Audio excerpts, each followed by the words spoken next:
Горящие глаза спортсменов говорят гораздо больше, чем очередная отметка выполнена напротив задачи обновления спортивного инвентаря. В Якутске продолжаются работы по обновлению оборудования для атлетов республики.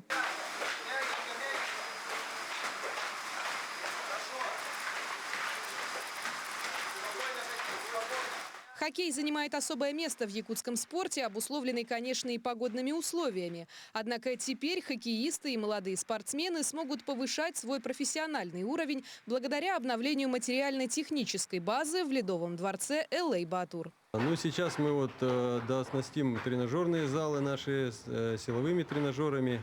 Интерактивные тренажеры уже установлены и в Якутске, и в Серебряном Бору. Ну, готовимся к установке холодильного оборудования. Период пандемии дал возможность пересмотреть отношение к спортивным объектам. Спортивный комплекс «Триумф» ждал своего обновления около 10 лет. И, наконец, сейчас мастера различных единоборств, а в частности боксеры, не остаются без внимания. В таком зале только мечтать работать. На базе ЦСКА «Триумф» в Республиканской специализированной школе Олимпийского резерва по боксу, да, мы нынче летом получили инвентарь и оборудование по боксу, именно нацеленное для специализированной спортивной школы. И вот этот инвентарь, он будет распределен между филиалами спортивной школы республиканской. ФАКОТА – одна из аббревиатур, которая несет исключительно спортивный смысл. Физкультурно-оздоровительный комплекс открытого типа появится на территории училища Олимпийского резерва. Таким образом, и жители 17-го квартала смогут заниматься активной физической деятельностью.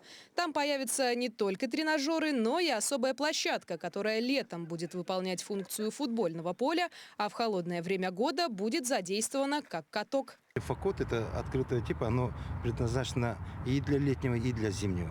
Раньше, когда мы строили такие подобные площадки, там только летом играли. А сейчас, на данный момент, здесь зимнее время здесь льдом заливается, и могут играть хоккей, там, шорт-трек, а также фигурное катание и массовое катание для посещения именно жителей города Якутска, непосредственно с 17-го квартала.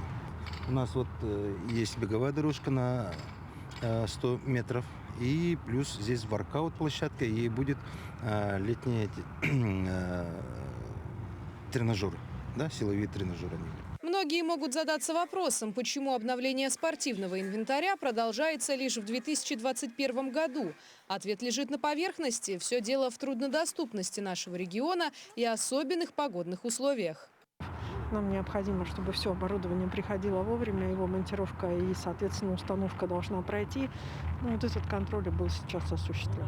У нас, однако, в силу нашей отдаленности и сложностей, которые проходят, мы только сейчас заканчиваем. Это объективная реальность. И я думаю, что за неделю это будет завершено. Беговые дорожки, спортивный инвентарь нового поколения и комплекс открытого типа. Все это ждет наших горожан уже в ближайшее время и знаменует продолжение масштабного обновления. Надежда Саханская, Джулустан Иннокентьев, Якутск.